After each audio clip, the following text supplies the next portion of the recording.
السلام عليكم ورحمة الله وبركاته أصحابتي qaaliga ما شاء الله soo dhawaada maanta waxaa youtube-kayga marti ku ah master nuune soo dhawow geemam aad u fara badan aan ku dhaafay sidii howl wadaag iyo waxaa ku dhaafay kormaray kabtan ifiya iyo qulucow marka niyow galabta waxaan u maleeyaa xaafadiina inay dheeli doonto hadduu ilaahay yidhaaha marka niyow bal ka waran xaafadiina kulley ciyaaryahan aad u fara badan waa joogaan baleeyaro dhaxa ee difaacya waa joogaan bal niyow soo dhawow youtube-kayga kusoo dhawow Ganana official waxaan u maleeyaa baleeyaro oo isku haleyn ah inaad wadatiin galabta maadaama oo macallimiinta aad ka tirsan tahay soo dhawow kulley insha allah asxaabay hala soo dhaweeyo walaalkayna qaaliga ah maadaama macallimiinta baalkii ku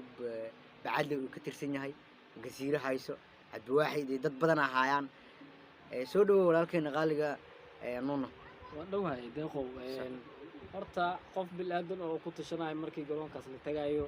waa laga badinayaa garoonkaas ku galay horta malaha sax hase ahaato waxaa waaye ciyaartaan horta ciyaarihii hore way ka bedelan tahay sax waa xamaasaday leedahay bismillaah ciyaarihii hore waxay uga bedelan tahay waxaa adigaa la qiiroonaya xataa iyadoo garoonka la gelin markii maxay soo dhaweynta maxay ii sheeg meelaha ay dadka iyadoo lee-abka dadka la gelinayo sax marka ciyaarihii hore waxay uga bedelan tahay tii hore waxa la iska galay haddana waxaaba tii hore jirtay arbitra maanta hilaacu la jiri hilaacu ka cabsoona may cakaaro ka baqaa hadda barnaamijkaas waa dhammaaday nin walba lugtaa shub ku tasha bulkeet wax makaa dhibaayo waa macnaha maxayda ciyaartaas waxaa waaye waxay la mid ahayd dadkii ciyaartooyda ahayd in maxayda ii sheeg albitra lasoo laaluushay albitra hebel lasoo siiyey albitra kan lasoo siiyey macnaha albitra oo jaabkaad wax ugu shubay ahayd laakiin tan waxaa waaye ama quful maxayda la saaray maxayda xaarlo sax annaga reer luq waan naqaanaa mugta ciyaartan marka ciyaarihii hore waxay uga bedelan tahay dib u habeyn baa loo sameeyey kulley hadda maxayday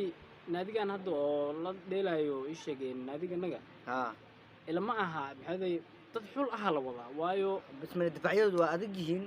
weerarna way haystaan siiba horta waxaan u maleeyaa difaaca adag barabiyo gadaal horta way ka shuban tahay ciyaartan ciyaar aan kasii faalloonayna maxayday maanta ayay maxayday ii sheeg sii bilaabanaysaa ciyaarihii hore garoonka unbaa loogu tegi jiray ma ogi macnaha wax hordhac loo samayn jiray maaha maya ma hordhac ma jiroba haddana barnaamijka wuxuu sii dheer yahay fanaanadaa yaala waxaa yaala waxyaalo fara badan aa yaala marka kulley waxaan u maleeyaa difaacyadiina waa dhisan yihiin waxaan umaleeyaa dhexda waa idin dhisantahay weerar waa idin dhisan yahay inkastoo weerarkiina uu u badan yahay bidax sida aaya camal weerarkiina aad u fiican yahay saa u maleeyaa inta naadiga u badan ba kulley hadda saa u malaynahay waxaanoo bidax intee laga keenaa la dhihi doonaa bidax le waa wada bidax on maya ciyaarta cabdiwaaxid bidax le lagaga afuufi doonaa saa u maleeya marka janaalka kusoo dhawow maadaama uu maanta macallimiinta aad ka tirsan tahay bal maxaa rajeynaysaa raay ahaantaada wallaahi horta cid maxayda ana hadaayin waan kuu sheegay garoonkaas marka la tegaayo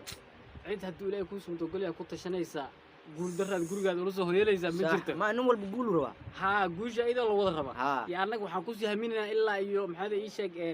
finaalka xataa macnaha macnaha maya waxaa waaye kooxda gaaraysa finaalka idinka kulley isma dhaantiin bili-aadan ninka ilaahay u calf waaye kulley waxaan rajeyn doonaa inaa badis aan raadsan doontiin insha allah kulley waxaa waaye sida kheyrka waa badanaysiin hadduu alle idmo marka soo dhawow waan kusoo dhaweynaynaa janaalka kusoo dhawow insha allah galabtana kulley waan arkaynaa wixii soo badisiin insha allah wixii dhammaystir kulley ciyaarta dhammaystirkeeda caawa idiin soo gudbinana hadduu ilaahay yidhaahdo janaalkan hal sheer gareeya kulley wixii commenti oo nuuna oo xaggiisa dad badanaa ogaayo nuuna soo afuufi doona commentiga lagu soo qoro ya ma inaa waxaa dhehaysiin dhanaanba ogaba commentiga ha lagu soo qoro ya butu iyo imzi iyo kulli hal iska dhaafa nuuna wixii oo rifaayo hoos hadduu ilaahay yidhaahdo asalaamu calaykum waraxmatullahi wabarakatu